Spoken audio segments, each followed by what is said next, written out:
वो देखो डॉक्टर साहिबा कैसे खांस रहा है। देखा डॉक्टर साहिबा, ऐसे खांसता रहता है दिन भर। इसकी खांसी का कोई इलाज बता दीजिए। अरे बहन, तू टेंशन मत ले, आज इसको ऐसा इंजेक्शन दूंगी 7 पुश्तों तक नहीं खांस पाएगा ये। तुम इसका पैर पकड़ो।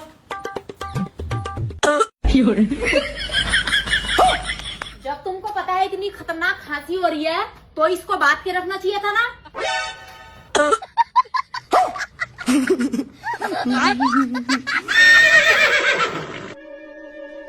और अभी तो रुको, क्लाइमैक्स अभी बाकी है।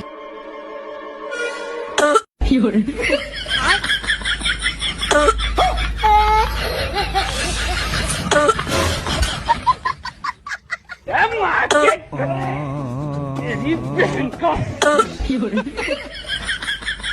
मेरी बहन